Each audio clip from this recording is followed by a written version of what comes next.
Hello, hello, good morning, everybody. Welcome to another episode of the TMI show, the TED Manila Information Show. We go by TMI for short because we actually do bring you way too much information. I am Manila Chan. That over there, back in quasi studio, Ted Rall kicked whatever bug was trying to get him. I'm glad. I'm glad it didn't become pneumonia, Ted. I'm glad you caught it early. That'd be bad. Some medical intervention, we'll say. Exactly. Of course, we are live Monday through Friday at 10 a.m. Eastern. So you guys, please be sure to like and follow this show. We are growing at a nice steady clip. We would love it if we can continue to grow even faster, so we can actually, make a real go of this show. We talk about anything and everything. Today, we normally do a lot of politics. Today, Ted, we are going to do a little bit of like family lifestyle-ish. Is that kind of a fair way to frame it? It's about parenting and how to raise your kids. So I mean, it goes to culture. So, and it's interesting, even if you are not a parent or you're not planning to be one, it'll affect all of us. It's about the way we view the world and the way people should be raised. Yeah, I think that's a fair way to put it. And before we start the show, Ted, I gotta say happy birthday to my mom. Today is her birthday, so happy birthday, Mom. Happy birthday, Manila Mom. And in Lao, that's how parents are referred to. Do you know that you're referred to as the parent of and of the eldest child. So you bring up Really? Yeah, like that is your new title. So once you become a parent, so it's kind of the opposite of a lot of other cultures where it's the other way around, right? Like I am the son of or the daughter of whoever. That's true. I never thought about it that way, but this goes right into the whole parenting conversation because in Lao culture, children are really cherished, and which is quite the departure from like some of the Chinese heritage, obviously, from a lot of people. Where and you know what, a lot of I would say a lot of waspy, British, where the U.S. is founded by colonial folks from the UK, where children are seen and never heard, and children are secondary to adults. Whereas in Lao culture, children are cherished, like they love children in that culture. So I guess that makes sense that I would be called Mea Connor, mother of Connor. And if I had other children, which kind of sucks, because if I had other children, then that name would not change. Regardless, like my mom. So you would not be Maya Daphne if you had a daughter. No, or whatever. Forget my poor brother John. My mom is forever Mea Ila, or mom of that girl Manila. La is my nickname. So my brother, who cares? He was born second. This is the second kid. Doesn't matter. Really? Even though, and so there's no boy versus girl thing like there is in Chinese culture, which is very patriarchal, extremely patriarchal. Yeah, this is just first kid rule, and the mom or the dad, the parent, becomes the parent of name of the firstborn, and that's the culture, and that's how. What if the kid dies? Is it like poof? Oh, I'm sure my mom knows some people where that's happened, but that's your new moniker. That's just your moniker. You're the parent of name of the firstborn child, and that's your new name. And what's father-in-law? Pa. So Biden would be Pa Hunter. Is Hunter the firstborn or is he the second? I don't know. Oh, actually, no, it was the girl that died in the car accident. She was the older sister. Is that true? Oh, okay. Yeah. She was the older sister, and the two boys came after. So Joe Biden would be Pa. Oh God, I don't remember the sister's name, but she was like 10 or 11 or something. Right. Got it. And the two boys were younger, and they survived the crash. So okay. So technically, yeah. Poor Joe, man. What a sad parenting story. I would say that's a no. Whatever he did, don't do. Oh, to Hunter? Whatever Joe Biden did as far as being I think it's according to, I have not read the book. I've read the review of the book, Hunter's book. But by his own account, his father was very distant and remote and not deeply involved. So it's not about what he did. It's about what he didn't do. Oh, that's very sad. Well, maybe we can bring that up to Lenore too, because there's, what is the distinction between free range parenting, giving the kid space, giving the kid freedom, and being neglectful and distant, right? I mean, how do you distinguish the two? So anyway, with that, let's hop to some headlines because we want to be mindful of our time. We know she's a busy lady, and I appreciate that she'll be joining us. So with that, let's hop to it.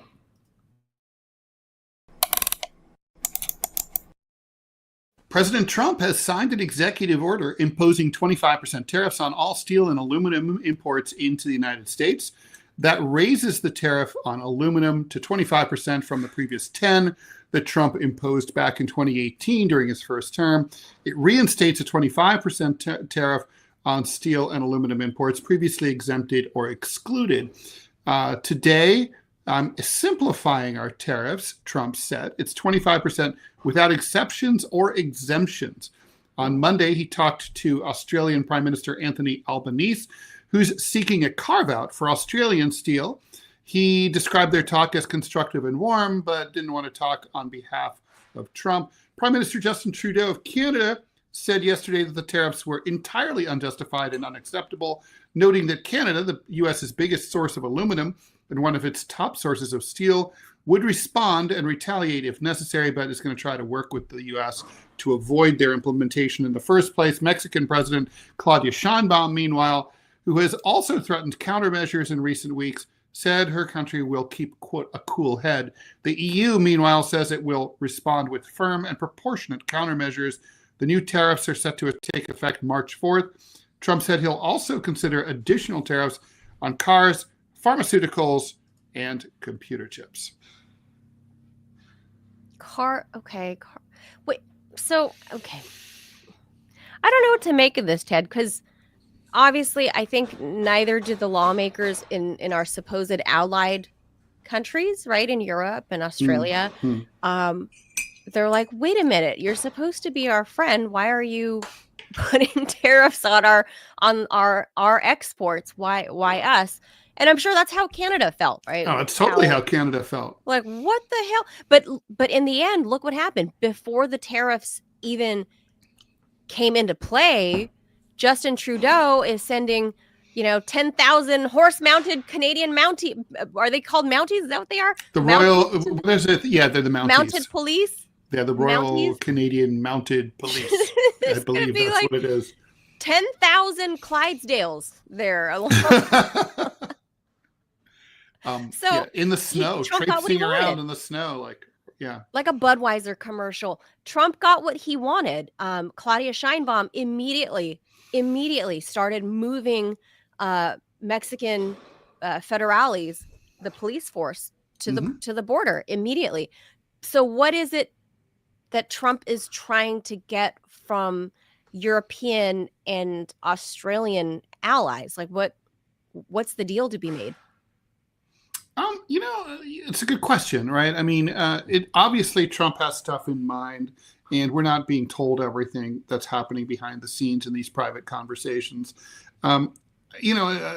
Trump's approach just seems to be like to fire a shot across everyone's bow, and just like, I have stuff that I want, and the U.S. has a massive economy, and if you want to be part of it, you're going to have to do whatever the thing is that I have in mind. And I don't know. It's mysterious because it's sort of like, well, it does seem to be working. He's on to something. Yeah. But look, this president was elected primarily in order to deal with inflation and grocery prices. Famously, iconically, the price of eggs. I went to the store the other day. Half the eggs that were on offer were empty. Trader Joe's has now imposed in my neighborhood a 1 carton per customer rule on eggs. Robbie was talking about that yesterday. Even though he's in farm country, $12 per dozen. Can you higher than New York? 14 here. $14 a dozen? Depends on where you go, but yeah, across the street from my place. Yeah. So, Oh my God. and these aren't even the jumbos. These are just like the regular The double non-organic A. large ones. Yeah, I mean, Holy look, I moly. love eggs, but I mean, this is expensive. Yeah, But it's in. I mean, we don't get eggs from Europe. What is imposing or threatening Well, tariffs so honestly, supposed to bird do for flu is us? a major contributing factor to the Yeah. shortage of eggs. I guess they're sorting through them.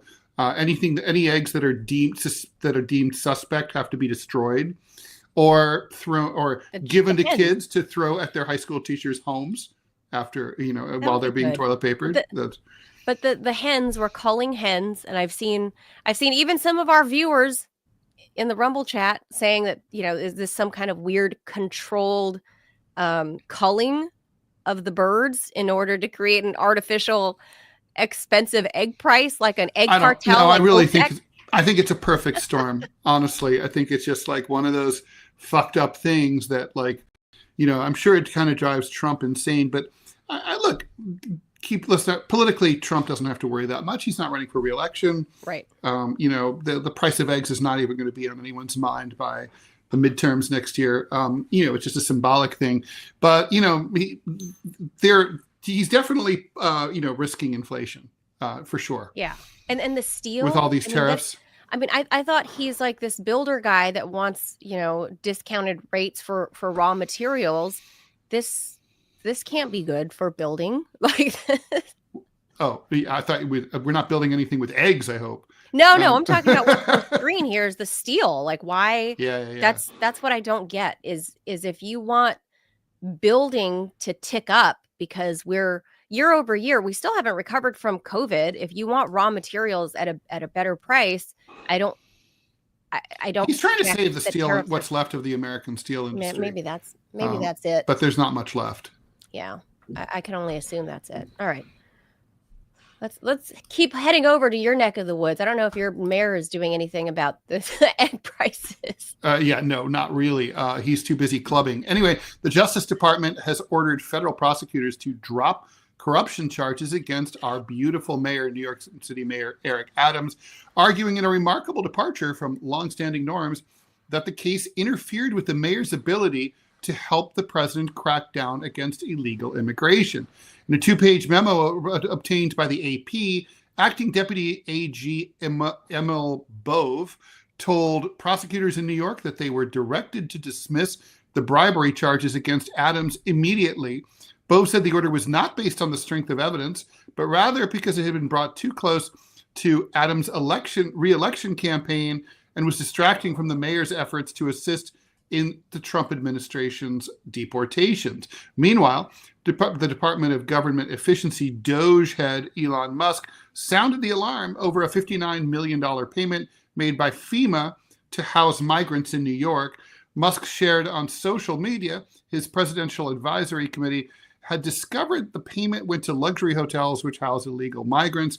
He demanded that the expense made last week be reversed. Okay, I mean, there's a lot to get into here. First of all, I think it's fair to say that the very thing that Trump accused the Biden administration of doing, weaponizing the Department of Justice, has now occurred kind of in reverse. He's de-weaponizing it to the point where he's like defanging it when it's going after someone who really has it coming. I mean, Eric Adams should not be the mayor of New York. I mean, this is not like let's think about, Vice President Spiro Agnew. He resigned as vice president, not over anything he did as vice president, over something he did as governor of Maryland, okay, when he accepted bribes from the milk lobby, $10,000 fine. It's like, this is not like it's been discovered that like he's a Me Tooer from when he was a cop, or that that he was a DUI that's unrelated to his job. Literally, he's been charged with selling his office, his current office that he currently holds, and he's peddling influence and making New Yorkers more subject to fires by, basically looking the other way at possible fire code violations. He's a bad man. Or look what we're seeing on screen. That's real, right, Ted? I mean, you've seen real. this. That is real. I mean, what's happened is that Adams is, he went and curried favor with Trump. He That's right. offered He went to to Mar-a-Lago, he went to kissed the Mar-a-Lago. ring. He bent the knee, kissed his ring, did everything else you can imagine to subjugate himself, and obviously said nice things about Trump, and also promised to turn a blind eye to New York City's sanctuary city policy, which has been honored by both Democratic and Republican mayors alike up until now. So that's what this is about, and it's a quid pro quo. It is political corruption. It is. I mean, this is not something that it's a bad look for Trump. New Yorkers aren't going to forget it. Mayor Adams is not going to be reelected next year under any circumstance. But what about this whole thing here with the migrant thing? If it's quid pro quo, I mean, that's kind of what it sounds like, where Adams, Yep. started turning on the migrant thing and being like, no more, don't send any more here, whatever. But then FEMA comes in, and it sounds like FEMA is kind of part of the resist Trump movement. And they're going in and kind of going behind Mayor Adams is back, Donald Trump's back, and now Elon's found out about it. Doge is pissed off about the $59 million in hotel fees. Well, Adams should be happy because these are people who are not out on the street, right? And it's federal money, not city money, that's going to pay this. So technically speaking, this is exactly what he used to this is the opposite of what he complained about under Biden, where Biden had opened the border and then allowed so many people to stream into New York, and then the federal government wasn't paying New York's government to compensate them. They are compensating, and it's also helping New York's beleaguered hotel industry post-COVID. Is it really? Well, of course, obviously, these are rooms that would be empty otherwise, right? So, I mean, the tourism is way down in New York post-COVID. I didn't know that. So, I thought people came flooding back into the city. Trickling back would be more accurate. People have come back, certainly, but and there's there are. I don't want to put too fine a point on it. There's a lot of tourists, but it's still not like it was pre-COVID. So I don't know. I mean, it just seems like the idea that the federal government should not pay bills that it has incurred fair and square is odd to me. I mean, it's like, I don't care who Elon Musk think he is. It's like, you're not. It's like, you can't. The federal government took out these rooms, right? They paid for it. They booked $59 million worth of rooms, and you can't. What are you going to do? Stick the city of New York with it now? If FEMA's the one, or the hotels, right? I mean, it's just wrong. That's not right either. So I don't know how Elon is planning on recouping that, but I thought that was an interesting newsworthy thing that happened overnight. That he's like, who's going to pay the bill? Somebody's got to foot the bill because it's already happened. People have already been in $59 million worth of hotel rooms. So in New York City, in Manhattan, Ted, that's what, like 20 rooms? Exactly. Right? I was going to make that joke. I'm glad you did. So I haven't been there in a couple of years. With a view of a wall. Yeah, that's right. $500 a night, a view of the alley, and some heroin addict. There you go. Right. Yeah. But that's how it goes in New York City. But yeah, I'm curious to see how that's going to shake out. But it is not, for once, it is not Mayor Adams's fault. No, this is not. Everything else is, though, and all you ever hear, there's no one ever talks about him in any context other than he's a joke. So he's just he's a punchline, and that's not good. I mean, so literally, it's like, oh, it's 6:30 in the morning. Like, oh, Mayor Adams is probably just leaving the club around now. My God. That is no way anybody wants to be thought of if you're the mayor of the city. But you know what? My hometown, Karen Bass, after these fires and how horribly she handled that whole thing and is still currently handling the fallout from it horribly. I don't know if it's better to be a joke like Mayor Adams, like the punchline of a joke, or just be seen as completely stupid and inept like Karen Bass. And I said very early on, Ted, when she was elected, or she was going to be elected, I can't remember where I said, if it was on Sputnik or if it was on the show, but I had some interactions with Mayor Bass, or before she was the mayor, when she was here on Capitol Hill. And she was a very nice lady, and I've said this before, very nice to me, very polite. I did not get the impression that she was too impressive of a person, if you know what I mean. Mm-hmm. So I don't know what's worse. I don't know which is worse, Mayor Bass or Mayor Adams, ineptitude or the punchline. America's two biggest cities. There you go. Well, I think that Mayor Adams is pretty inept too, to be honest. I mean, things are just continuing to get worse. They're not getting better. So it's our two biggest cities, Ted. What is there to worry about? Good point. Speaking of cities, Lyft says it will launch a fleet of robo-taxis using self-driving technology from Intel's Mobileye in Dallas in as soon as 2026, with plans to scale to thousands of vehicles in additional markets in the months to follow. Oh, yay. To signal its seriousness, the company tapped Marubeni, a Japanese conglomerate, to run its fleet operations. Lyft's news comes after Uber dropped new details about its plan to feature Waymo robo-taxis on its platform in Austin and Atlanta later this year. And Tesla recently shared plans to launch a robo-taxi service in Austin as well. Lyft is taking a similar approach to Uber, offering its ride-hail platform to different self-driving developers who want to connect with customers without having to build their own customer-facing operation. Like Uber, Lyft's interest is staying as asset-light as possible, needing other companies to own, operate, and maintain the robo-taxi fleet for customers. Toward that end, Lyft says that Marubeni is a global leader in fleet management with over 900,000 vehicles worldwide through various subsidiaries and joint ventures. Lyft says the company will use its FlexDrive fleet management capabilities to minimize total cost of vehicle ownership and maximize fleet utilization. Marubeni doesn't have any specific experience with ride-hail or autonomous vehicle operations. Great. But, yeah, it's awesome. But it has worked with Mobileye on on-demand mobility in Japan. So that was a hard article to follow, I will say. But, basically the long story short is if you live in a city that starts with A, you're probably going to have a lot of like robo-taxis coming and clogging up the traffic in your town. I mean, look at the screen. One of the things that happens in places. So, for example, this is like from San Francisco where people get very upset about them. And apparently one of the things that's like annoying, like I don't even know how you would do it in a city like New York, but like, for example, they're programmed not to cross the double yellow line, right? And you're like, okay, that makes sense. You're not supposed to ever cross the double yellow line. Sure.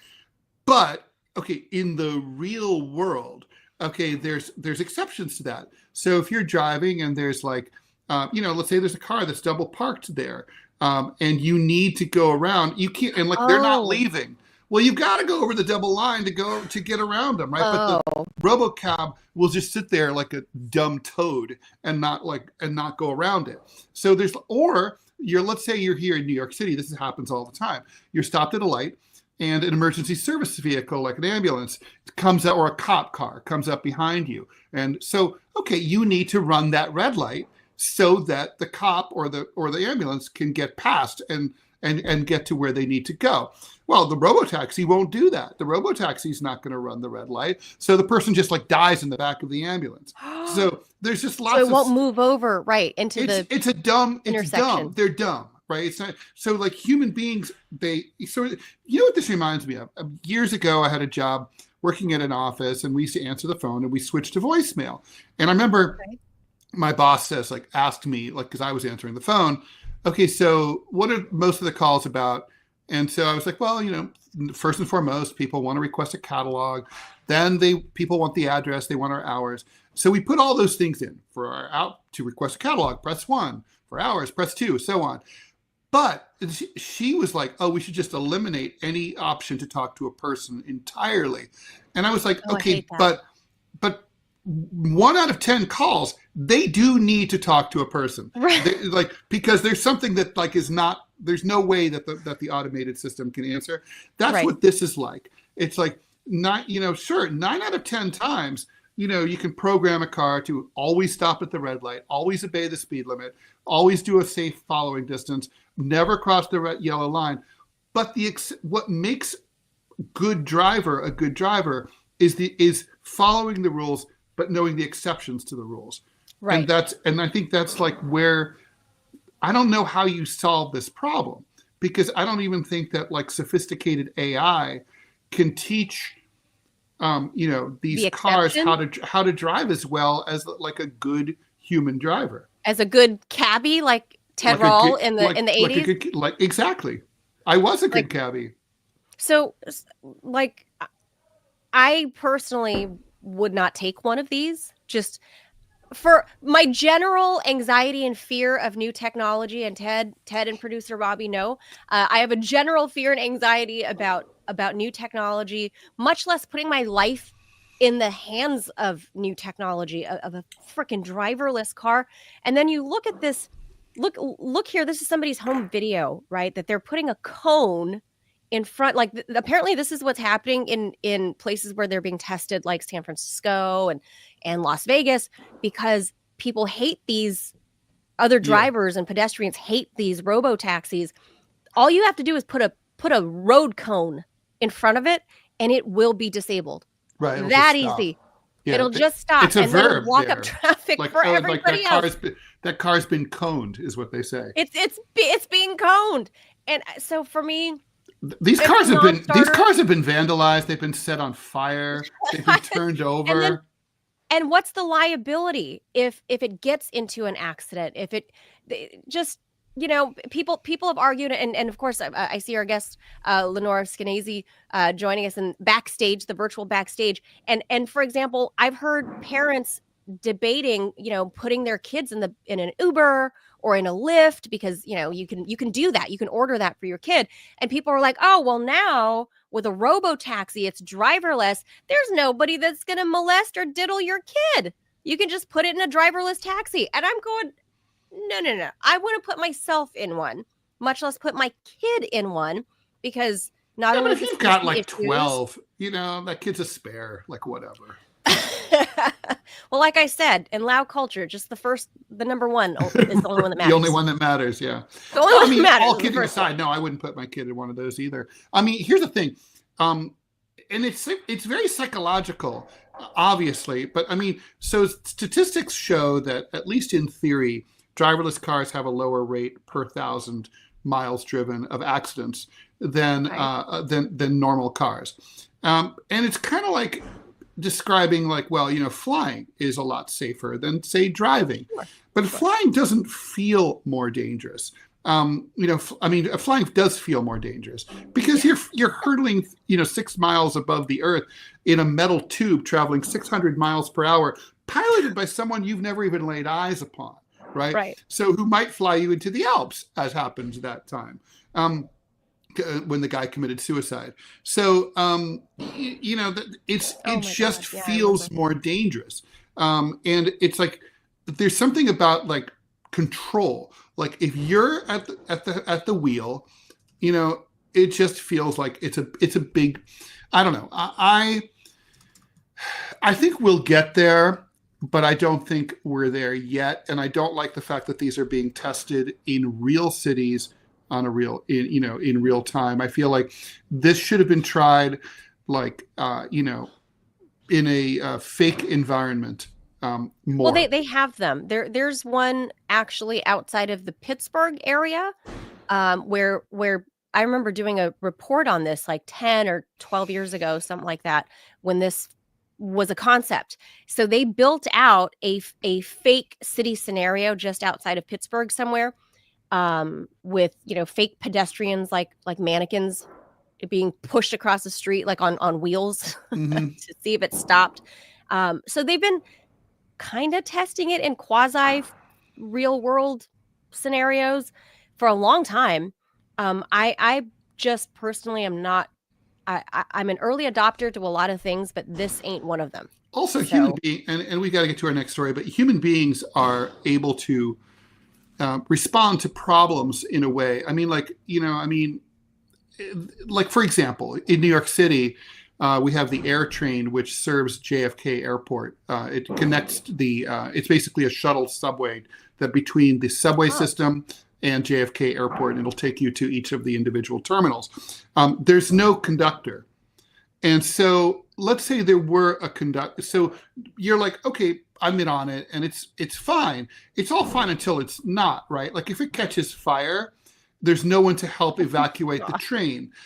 If let's say a passenger's in distress, on a normal subway, passengers can knock on the conductor's booth and say, "Hey, someone's having a heart attack," and they can call ahead and have EMS waiting at the next station. That option's not available on the air train. So it's just, human beings are being, put out of work and replaced by these things, but there's a price to be paid. Not just yet. Okay. And finally, President Trump has ordered the U.S. Treasury Department to stop minting new pennies, citing the high cost of production as wasteful government spending as part of the administration's broad effort to reduce federal spending. Each penny costs about 3.7 cents to make. The U.S. made 3.2 billion pennies last year, costing taxpayers $85 million, excluding the value of the pennies themselves. It's uncertain whether Trump's order is legal or not, or whether you have to get congressional legislation. Actually, I think you do have to have congressional legislation. Congress has constitutional authority over coinage and currency, though federal law allows the Treasury Secretary some discretion in minting. Proponents say that getting rid of the penny would save millions of bucks a year and reduce environmental waste. Critics say that there could be potential economic disruptions, such as price rounding and consumer losses. The nickel also costs more to produce than its value. Each nickel costs 14 cents to make. However, the dime, Manila, is profitable. The dime is actually worth, it costs less than 10 cents to make. But I think Trump's not thinking about the inflationary effect that this will have in countries like, I remember when they got rid of the 1 centime coin in France, and they went up to 5 centimes. And to put this into perspective, the 1 centime was worth about 1/5 of a cent. The exchange rate was roughly 5 francs to the dollar. There was everything got rounded up to the next 5, right? And that's what's going to happen now. Nothing will be rounded down, right? Gotcha. And then also psychologically, it's true. All the pennies do is end up sitting in people's, in a jar somewhere. But people are going to think like, oh God, so literally a penny is literally not worth anything anymore. So literally, I did the math. By the way, have an effect. The 3.2 billion pennies, the actual, if it cost 85.3 million to produce those 3.2 billion pennies, then you less the amount of the pennies themselves, which is $32 million. So the net cost of making these pennies is roughly $52 million. So that's a net loss. And I'm sure Doge is very angry about that. They're mad about FEMA booking hotels in New York City. They're mad of the net loss, the 50 million that the mint just ran on making pennies. So I don't know. This is a hard one for me. I'm not a coin collector. Everybody hates coins. So is it going to be such a horrible thing, Ted? I mean, first of all, how many people actually carry coins? Number one. Number two, how many people carry dollar bills anymore, or bills?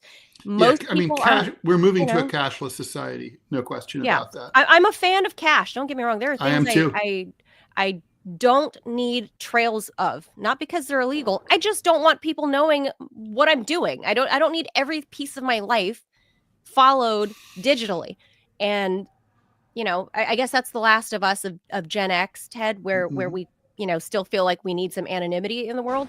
But, in the way of the world, everybody else is going cashless. And I guess people just don't care anymore. But, we talked about picking up a penny, right, on the road. I'm still one of those people that do that, only if it's heads up.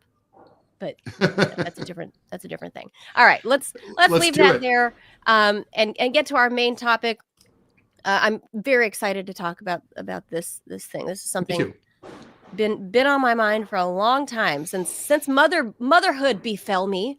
All right, let's hop to it. All right, should we like our children like we like our livestock? Free range? Older Americans who grew up before electronic trackers and devices and helicopter parenting remember childhoods with a lot more independence than most of our kids see today. Back in the 70s and the 80s, when Manila and I grew up, it wasn't uncommon for the under 18 set to take mass transit all by themselves and disappear for hours between meals with no accountability. It was riskier, but it also made for bigger lives and bigger imaginations.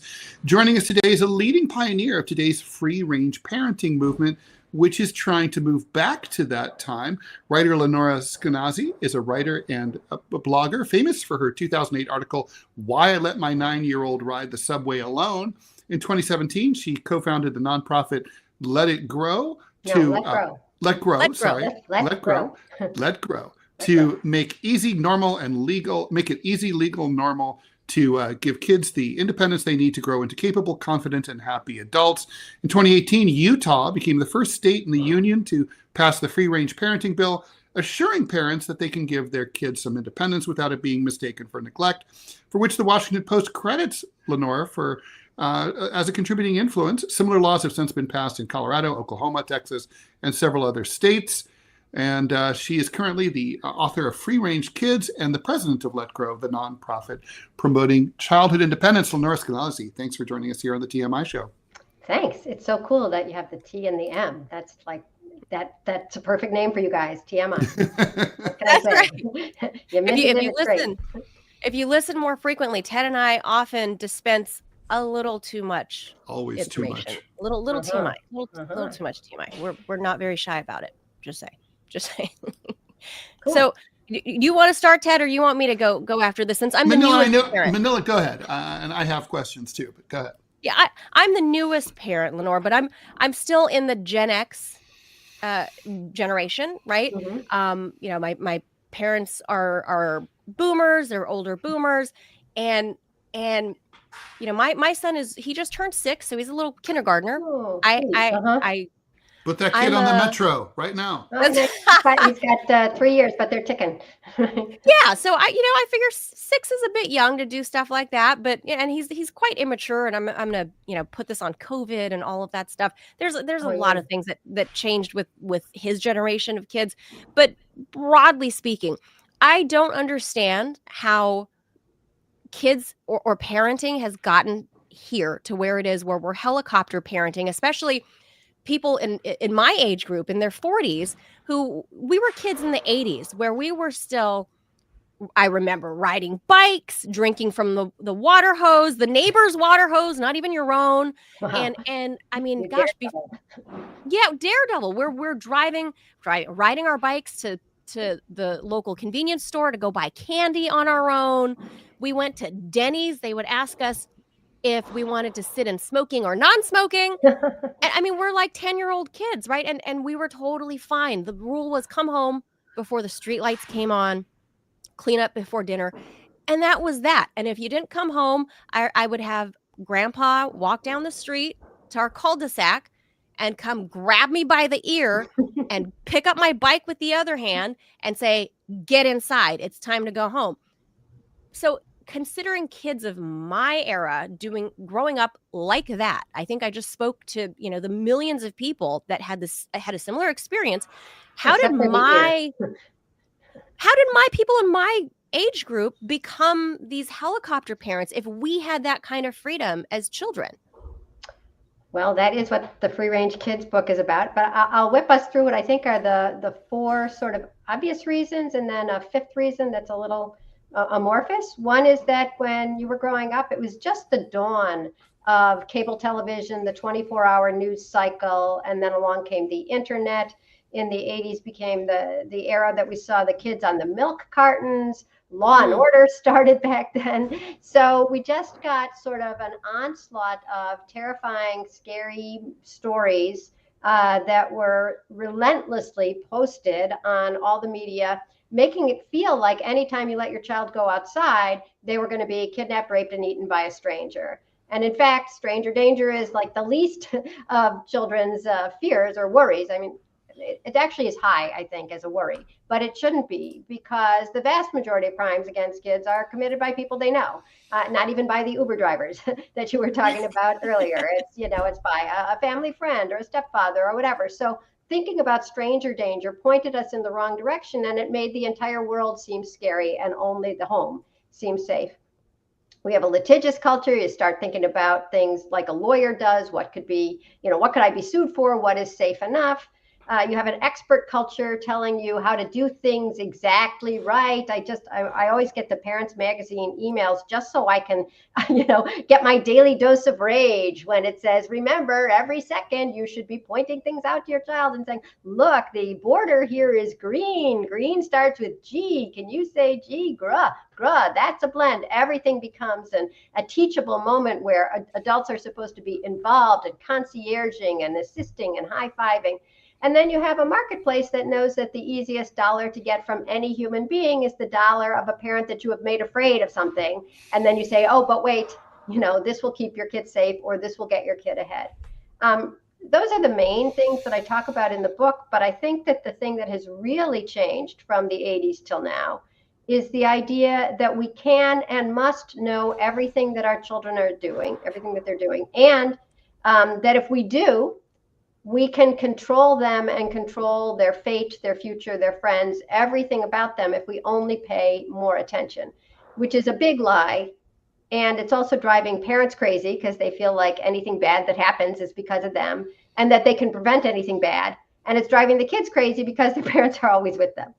So that's my summation of why we're so much more afraid than our parents were for us. Yeah, I remember the whole Adam Walsh thing, right? Yes. America's Most Wanted. That 1982. Yeah. And Ethan Patz also, his disappearance had a massive influence on this. And of course, obviously, the 1970s, I mean, there was a spate of serial killers, although the victims were for the most part not children. But there's never been a time in human history when there's been zero crime, zero heinous crime. But in terms of the crime rate, the crime was really going up in the 70s and in the 80s, and it peaked around 93, and then it came down, and it's had some little uptick since then, but it has never gotten up to where it was in the 90s. It's really low, even with the COVID uptick, even with the, maybe shoplifting is higher than before, but certainly not crimes against children. So, Lenore, what is the, I think that part, my ex-wife insisted that our son, install Life 360 on his phone. Basically, it's a spy app. Now he's 35. And I refused, and I was like, "Look, you do what you want, but I'm not." She's like, "You should join and you should watch him." I'm like, "I'm not doing that." And when she and I separated and got divorced, I was like, "You should take that off your phone," and he did. And there were times when I just didn't know where he was. Many times. How old are we talking about? Just 15, 14. And so I guess actually 13, 14 and then on. And, I just decided I think it's important I think privacy is important. I think kids need to know sometimes that that their parents don't know where they are. And that they can lie to their parents and say oh, I was at the library, when in reality, they were smoking weed in the woods with their friends. And I actually think that's important. I think people psychologically need to have private spaces. They have to have secrets. They have to have things that are just for them and maybe for them and their friends. And I think trying to take that away from people is psychologically damaging. And because it's you have to be able to fuck up in life, right? And and it's interesting because now voluntarily, I didn't ask for it. He has me. He has his location services on, and I can look anytime I want and see where he is. There's been times where, he's running late, hours late for dinner or whatever, and I'm like, God damn it, where's that kid? And it's and he'll say, he'll text me and he'll be like, oh, I'm on my way back. I'm stuck on the subway. And then I'll check just to see how far he really is, to see if I should eat without him. And he's he's actually fucking around in some park in Queens, right? And it's so here's the trade-off. I have never once said to him, hey, I know you lied to me. It's the only purpose for this would ever be if he really vanished, I need to tell the NYPD his last known location was. and it's like, if he ever just took me off it, I'd be like, okay, that's completely your thing. So, I mean, I think my point is that parents should not want this. This is like, I think it's bad for their kids. It's bad for them too. And like you said, I mean, I don't know if you want to talk about the role of secrets, but we're being told that we're not allowed to have secrets from, really from not just from our parents, but really from each other. Like we're posting our meals on Facebook. Everyone knows where everyone is. It's what Manila was saying earlier, that she sometimes uses cash because there's no reason that everybody has to know every last purchase she made or where she was. The thing that I've been thinking about tracking, which is so interesting, and people don't usually jump into tracking, so thank you. They usually talk about, teachable moments and school and after school activities as opposed to this particular issue. But the thing about knowing everything about where your kid is, and many of these devices do more than that. I mean, they allow you to see all the text that your kid is sending, what they're receiving. There's a thing called the Gizmo watch that small kids can wear, and it allows them to call you and you to call them. But if they don't pick up immediately when you call and you're thinking, oh my God, they're in a trunk, it also allows you to press a button and it becomes a bugging device. And you can literally listen in on whatever conversation they're having. And so what if they're talking about, like, I hate my sister or I hate my dad?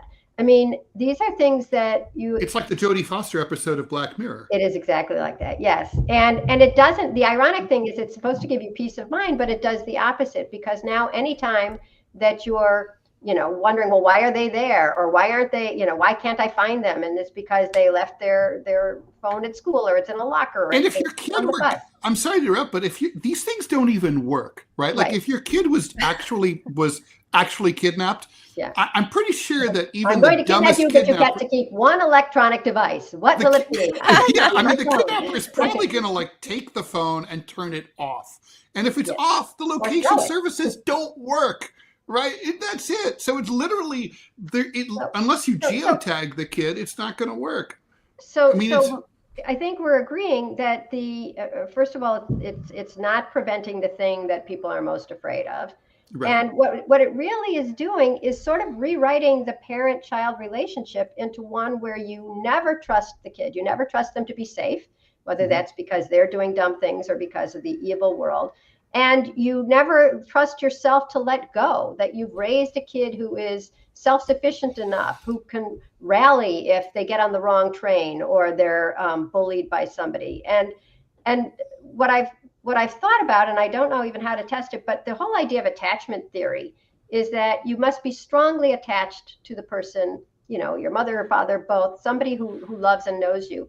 And even as a toddler, you start moving a little bit away, and then you run away, and then you glance back, and there's your dad. And so you can run a little further. I mean, Manila, you have a kid who's 6 who was doing this recently. They come back when they're scared, right? But they know you're there. And that allows them to go further and further away and become these autonomous people. Now, what if you have a phone that allows you to contact your dad or your mom whenever they're afraid, or whenever they're lost, or whenever they need you to Venmo another $5? It doesn't allow you, the kid, the freedom and the necessity of figuring out how to be part of the world without your parent always with you. And your parent doesn't get detached enough to see that, hey, look, you can do some things on your own. I don't always have to be with you for you to be safe or smart. And so it gives them both this jolt of confidence because they are not reachable, because they are not trackable. And this video that you've been showing behind our chat today shows these children at a school in Las Vegas, public school, Ortwine Public Elementary. And all of them were given what we call the Let Grow experience, which is a free thing that Let Grow publishes, which is a homework assignment that tells kids to go home and do something new on their own without their parents. And it's so, I'd say, revolutionary, because it helps all the parents at a school. They all have to let go. Right? They don't even have a choice, right? The homework assignment says their kid has to do something on their own. You talk about it with your kid. What do you want to do? Oh, I want to walk the dog. I want to go to the park. I want to make pancakes, whatever it is. But then you do separate. And only that gives you the jolt of confidence to realize, like, oh, my kid can do that. Oh, you know what? She screwed up. She burned herself a little on the pan, or the pancakes are horrible because she used too much baking soda, or he got lost on the way home, but it's all okay. We don't realize that anything can be okay without us being there. And so Let Grow's entire ethos is trying to make it normal again to have some childhood independence, so that kids get to see that they're competent. The world isn't so terrifying. Their parents trust them. That's a jolt of confidence too. And the parents get that same confidence. And without that, like you were talking about with tracking, everybody starts feeling like the world is too scary. My child is too incompetent. I'm too worried. I deserve constant reassurance. And that's not the case. You don't deserve constant reassurance. The real reassurance comes from raising a kid who can do some things on their own. Your kid needs the reassurance. I think it's important for the kid to be able to reach you is more important than for when they need you to be able to reach the kid. Sorry, I know I'm radical, but I must say no. And I will give you an example as to why. There was, this is like my easiest example, so I've given it before, but there was a woman who was quoted in an article in the Wall Street Journal that was literally on how to give your kids a free range childhood in the 2020s. And she said she loved when she was a kid, and you guys probably remember this too. Actually, Manila, you were talking about this at the beginning, when she would go off by herself or with a friend and go to the local creek and spend time there, just, fishing or, throwing rocks or picking up pebbles or looking at the leaves, daydreaming. She relished that time on her own. And she wanted to give it to her own child who was 8. And so she said, thank God it was so easy to do because I gave her a phone. And it really worked. Because one time when she was on her way to wherever, I guess a creek, on her bike, and the bike chain fell off, she was immediately able to call my husband, who came and fixed the chain for her. And I'm like, that's not the same experience. No. You got to learn how to fix the chain yourself. No. When you're riding your bike to Denny's, like my best friend Tina and I, who, by the way, because of, I would say, our childhood adventures, and we had a whole block full of children, right? Tina is the godmother to my son. And when Tina and I would ride all over the subdivision, everywhere, and if our bike chains fell off, which they often did, we just either try to fix it ourselves, pinch our fingers, get our fingers dirty. And here's 2 little girls, right? A little Asian girl and a little redheaded girl ride our bikes down the street, and things happen, and you kind of you figure out resilience, because there were no cell phones and there weren't pay phones everywhere. They still existed, but we didn't. If we're wherever, right, in near the San Gabriel River. I'm from Los Angeles, in the river valley bed, doing monkey things that kids do or did back then, right? Your chain falls, there's nobody to call. You just kind of have to figure it out yourself, or you drag your bike home and deal with it when you get home, when an adult is home. And, sometimes I looked back on that childhood and thought, were we latchkey kids? Was that just normal? Were we neglected? But at the end of the day, me as an adult woman, I'm resilient because of it. I don't take shit lying down because of it.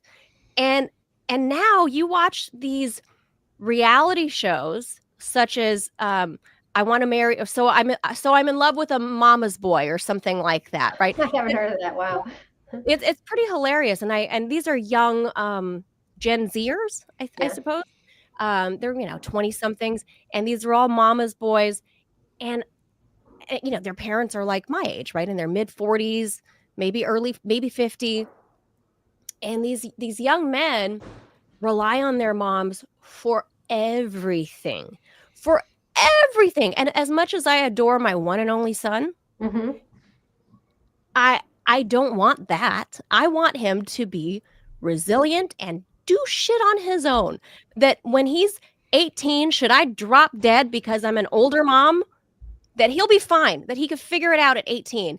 God forbid. But, if it happens, that I know he will be fine and I will die okay, knowing that my kid can survive this cruel world without me. And this is kind of what we're seeing with this younger generation, that women in the dating pool are complaining that there's this legion of boys that can't do anything without mommy. And I feel like that also contributes to, you know, the failure to launch, people not getting married, people not making babies. It's just this whole cultural phenomenon that's happening in industrialized nations. We're looking at birth rate collapse in industrialized nations. And I wonder if that has something to do with it. I think, I'm sure there are a lot of factors. And one factor that's sort of the flip side of what you're talking about is who wants to have kids if you have to drop whatever you're doing at any single second and run off and fix their bike chain. And by the way, bring them a cupcake and let them know everything's going to be okay. And then when they get a little older, 4 nights a week, you're at soccer practice, and then you're taking them to a travel game on the weekends. And then you have to sign the reading log and help them with the homework and get them to Kumon and make the organic baby food. It's just, it's relentless pressure on the parent and zero downtime, which also is the same thing to the kid because they're always being watched. And the woman who wrote The Blessings of a Skin Knee, Wendy Mogul, said a sentence that haunts me, which is that sometimes you think that your kids' friends are kind of nicer or smarter or better than your own kids. And she said that's not surprising because you're looking at your own kids. And when you look at anything closely, really closely, you notice the flaws. And right now we're spending so much time with our kids, whether it's in the car or at the game or doing the homework or just watching them all the time. University of Michigan poll found that 50% of parents of kids aged 9 to 11 won't let them go to another aisle at the grocery store, at the store. They didn't say grocery store. So when you're spending that much time, you're going to see everything they do that seems dumb or mean or risky or impractical or slow. And you're going to step in. And then you think, well, I have to step in because of this reason. And then the kid doesn't learn how to fix the bike chain or go get the peas. And so you're doing it for them again. And the Surgeon General said that did a huge report on how kids are going nuts these days. They're just anxious and depressed. Well, that's been going on for decades as their independence and freedom and mobility has gone down. Their anxiety and depression have gone up. There was a study in pediatrics. And then, so the kids are going crazy, but then the Surgeon General also pointed out that the parents are going crazy. And I think one reason is that they're just knotted together too tightly. And of course, I think that the technology and the tracking knots them together even more and even longer. So what we really have to do, what Let Grow's, reason for being is to make it easy, normal, and legal to give kids back some independence and to do it on a wholesale level. That's why we work through schools with our free programs. If everybody at a school is sending the kids to go walk to the store or make those pancakes, well, then you don't feel guilty or weird letting your kid do it because everybody's letting their kid do something. And then your kid comes back and you got that jolt of pride and confidence in them that allows you to let them to do it again. So you sort of have to put the cart before the horse. You have to push people to let their kid go before they're ready because they won't be ready. And then they get this surge of dopamine thrill of seeing their kid like, look, my kid can do something on their own. And I have to go in a few minutes, but I just wanted to show that the other video that we're watching now is the other Let Grow program for schools. All our stuff is free. Keep the schools open for free play. A phone-free area where kids can spend hours after school, not in Kumon, not in chess, not in travel soccer, just hanging out with each other. The third graders give the kindergartners piggyback rides. Everybody gets, sort of knotted together in a nice way in the school, woven together. And there's this wildlife sanctuary for the old-fashioned childhood we've been talking about, where kids are just making their own fun. Lenore, one quick last question before you go. I'm glad you brought up the legal aspect. I mean, parents who do this are in legal peril in many states. Here in New York, I remember taking note of the fact that you cannot legally leave your child alone overnight more than one at all until the kid is 16, or at least it was like that. But yeah, that isn't the law. But what is the law in most states, and the reason we've changed the neglect laws in 8 states, is that it usually says that parents must provide proper supervision to their kids, and that leaves a lot of discretion to the authorities. And we would like to close that and make it so that the law that passed in 8 states is the Reasonable Childhood Independence Law. And it says that neglect is when you put your kid in obvious, serious danger, not anytime you take your eyes off them. So simply letting your kid walk to school, or certainly a 16-year-old Right. or even a 12-year-old, babysitting. I walked to school in second grade. It's Me two too. miles. And there was that famous case in, I think it was in New York, with a Scandinavian couple who had their kid outside on the sidewalk on a cold day, but bundled up in there. In a And this is a stroller right common outside thing the that they cafe. do over there in Right. Europe. And so, but people were scandalized. They called the police. It's like this is Oh. the parents were right inside. Right. And yeah, and Right. But the other thing is it's sort of like kidnapping. I mean, these cases are outrageous and upsetting, but they are so rare. That case was, I would say, at least 50, probably 20 years ago yeah. at this point. So it's not like most parents are getting arrested for letting their kids, play But it outside. spooks parents. That kind Everything of coverage. spooks parents. So we were Yeah. just talking about, the kidnapping spooks them and the police spook them. So if we renormalize kids being out and about, it means that you don't have to be spooked anymore because it becomes the norm. So that's really what we're trying to do. Make childhood independence normal again. Other moms, stop giving stink eye when I let my kid wander more than 20 yards from me. You know what? Maybe try to do a couple things with them. I mean, if they're local moms, have a free play Fridays in your front lawn, and then people get used to the kids playing outside together. You just have to. People don't want to live upset and frightened all the time. And they really need the experience of living that other way, even if it's a little forced at the beginning or a little unnatural, because that allows them to start breathing easier. You hear about neighborhoods where kids are all zooming around, or there's a nightly game of kickball, or the kids are on their bikes again, whether or not the grandpas pull them by their ear. And you can make your neighborhood into that. That's one of the things that we also propose, is that keep one afternoon a week free for and get the local kids on board. I mean, the other parents will be grateful too. I've got to look into that, because the kids on this block don't seem to ever want to come out, and it's just saddens me because my son feels lonely because he knows there are other children that live on this block, but he only sees them when they're getting in and out of the car. Right, and sometimes you don't even see that because they're in and out in the garage. So all you see is the car. So I would print up little flyers, put them in the local mailboxes. Hey, on Friday afternoons from 4 to 6, I'm going to sit on my front. I'm going to be in the front window, or if it's warm where you are, on the front lawn. And any kids who want to play, feel free to drop them off, and it'll just be, the kids will get to know each other. And in fact, when that happens, then you've started creating a neighborhood where they will start zooming around.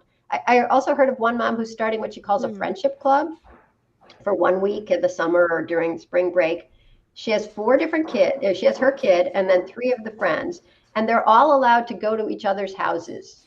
So it's not the entire run of the neighborhood, but it is 4 houses where all the moms have said, yeah, if they end up at my house, I'll feed them. If they end up at your house, you feed them. And just let them have a little independence and fun again, and not just being driven places to another adult run activity. Right. So yeah, shuttled to soccer practice and all that stuff, like you said. I was turning into that mom, and I've recently pulled back because I reflected on my own childhood, and I realized, you know what? He needs to be bored sometimes. He needs to go to the backyard and go Boredom dig around in the is where dirt. creativity comes from. You ever notice there aren't that many great bands from big cities? Like, I had not noticed. That's interesting. Aren't the Rolling Stones from London? Yeah, they're an exception. There are, like, if you look at British history of British rock, most of them were from usually out in the hinterlands. Yeah, Scotland, right, among the heat. What is it? The heather, right? Manchester, depressing places where there was nothing to do. Right. He's a rock genius, moved to Manchester, right? Or Cincinnati. Okay, listen, this was fun chatting with you guys. I would just recommend that people check out Let Grow, because, as I said, all our materials are free. There's stuff for parents, but there's also stuff for schools, and you can just let your schools know that these are the same, cures, or whatever you want to call them, as recommended in The Anxious Generation, written by my Let Grow co-founder, Jonathan Haidt. He says you can't just take away phones, you have to open the door, and this is how to open the door. Awesome. Yeah, this is good stuff. Thank you so much. Right, Lenore. Thank you, guys. Come back so again great. another time. Please come back. I'm around, and Ted, I'm in your town. So all right, let's get together. Okay. Oh, cool. are you in? You're in Manhattan. No, I'm in Queens. It's the You're same thing. Queens. All the rock bands. It's all connected. Pink Ramones, right? Simon and Woo! Garfunkel. It's us. Cuckoo. Okay. Yeah. Right. Bye, you guys. Lenore All right. Skenazy. Thank you so much. All right, guys, make sure you guys check out Lenore Skenazy's book called, I'm going to put it on the screen actually, rather than telling you about it. There it is. Free Range Kids, the second edition, Lenore Skenazy. She was once dubbed, Ted, the worst mom in America. I remember that. No, she was. I mean, she took so much shit.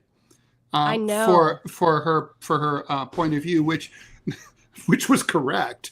And it's like she was, basically New Yorkers told her, and this was very classist, and also there was like it's sort of a reverse racism thing going on here, which was like, it's like, you're white lady and you're sending your kid on the subway in 4th or 5th grade. What does that got to do with anything? Well, in New York City, you see lots of Black and Latino and Asian kids on the subway who are younger than that. And there's no school bus system in New York City, right? So like, really? Yeah, like if your kid goes to, like your kid gets a subway pass, and they take the subway to school.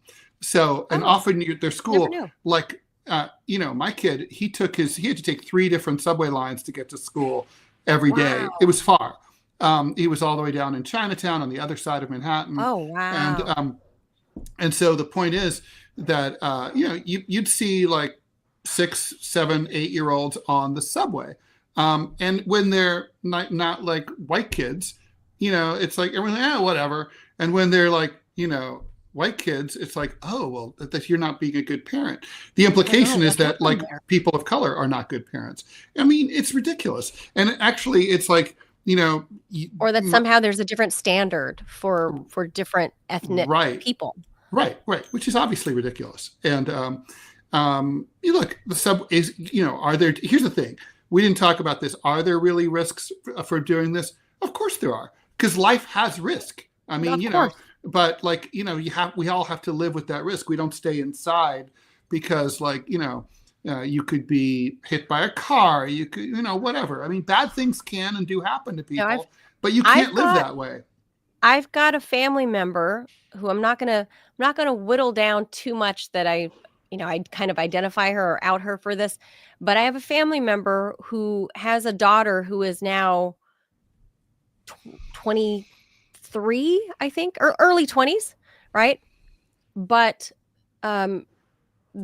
this particular family member, this woman, the mom, was so much of a helicopter parent that all the way to college, while the daughter was dorming and wanted to come home on the weekends or whatever, she would drive to go pick up the kid. The kid eventually got her own driver's license and then still wouldn't let her kid drive the car or ever get on the freeway or ever. I mean, this is talk about keeping your kid under your thumb. I see a huge case of arrested development in this particular family member being in her early 20s, because let me tell you, Ted, when I was 23 or 24, I was flying cross country to New York City to party with certain people I knew, up at 98th and Amsterdam, near the Columbia University campus. I was partying and doing what you're supposed to be doing when you're 23 and 24. This particular family member, because her mom literally wanted to spoon feed her, never let her out of the house. And I mean, she was 10 years old and her mom was still trying to force feed her by hand. Like, this is crazy. It was crazy. And I think that is a disservice to kids. And I always said, one day, if I ever have a kid, that is not the way I'm going to do it. I mean, sure, you do things age appropriate. I'm not saying I'm going to throw out my kindergartner onto the street now and be like, go play in the street. That's not what I'm saying. And I don't think that's what Lenore is saying. There's age appropriate stuff. And for me, I was a little more mature. I think when I was 6 or 7, around Connor's age, he's a little immature. But there, you have to assess your own kid and assess their, some kids are smarter than others. Some kids are stronger than others. Sure. Assess your kid. Be real about who your kid is. My kid is very smart, but very immature. And I know that. And you and can, I yeah, and accept it. look, you can go too far. My father, when I didn't know how to swim. I was, I think, 7. He took me to the public pool and threw me in the deep end, and I sunk like a stone all the way to the bottom of there, and there I was, and I still have nightmares about it. And I remember the lifeguard fished me out, and then my father came over, and the lifeguard was a young man, and he punched my father in the face. And so, you can go too far. Well, I mean, You that's know? how I learned to swim too. Not in the deep end, but I've just kind of pushed off the side of the shallow end, and when you're flailing, you have my friend's older sister jumped in and picked me up. But Mm. yeah, that's how I learned to swim. But there were no parents around either. Mm-hmm. That was the funny thing is, I mean, this is the 80s, and we all turned out all right. Do accidents happen? Absolutely. That's I'm Yeah, trying to and look, find not everyone, balance. and look, not everyone makes it. I had a good friend. That's He life. got run over riding a moped when we were both 15 years old. He didn't do Ugh. anything wrong.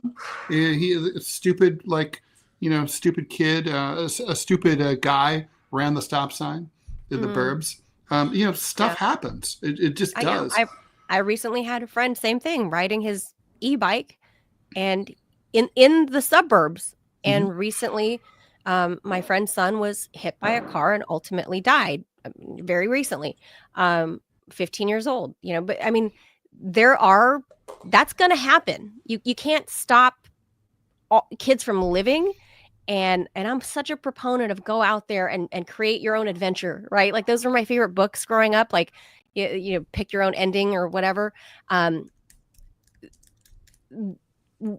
don't want to be that mom where, like Lenore outlined, where you over plan and over schedule and over everything. And that stresses you.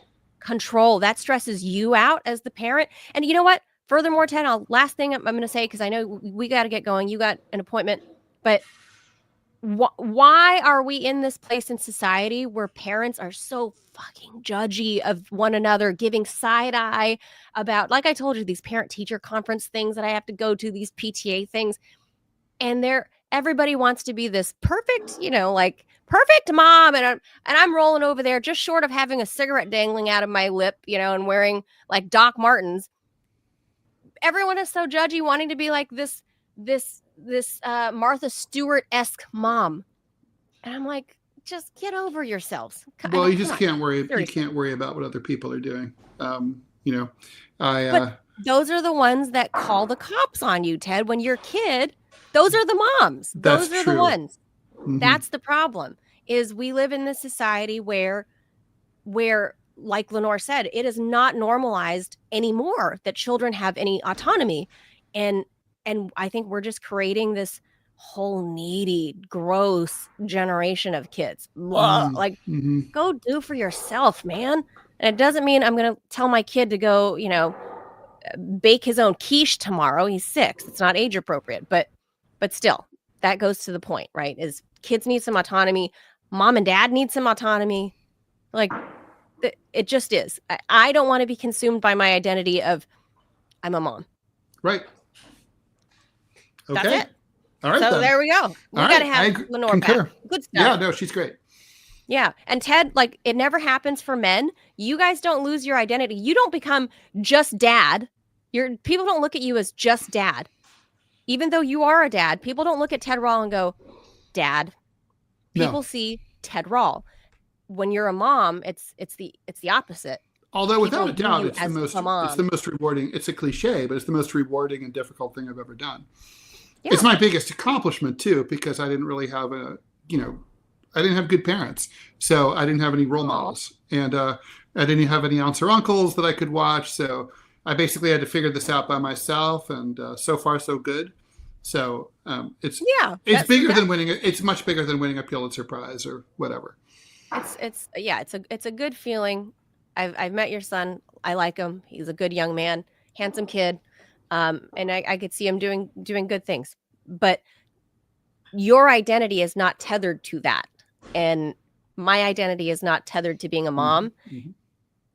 Whereas it's more often than not women are tied to that mom identity. Like that is their identity, mom.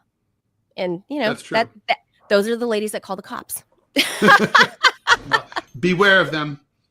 Be wary. Be wary in the suburbs. All right, guys, that's going to do it for us. Thank you for watching. Make sure you hit that like and subscribe button, whatever platform you're watching. That goes a million miles to helping this channel grow. So please, please, please hit the like and subscribe. It doesn't hurt you, but it helps us a ton. We'll be back again tomorrow at 10 a.m. Eastern. So adios, amigos. A lot of stuff to talk about tomorrow. Bye. Bye-bye. Thank you.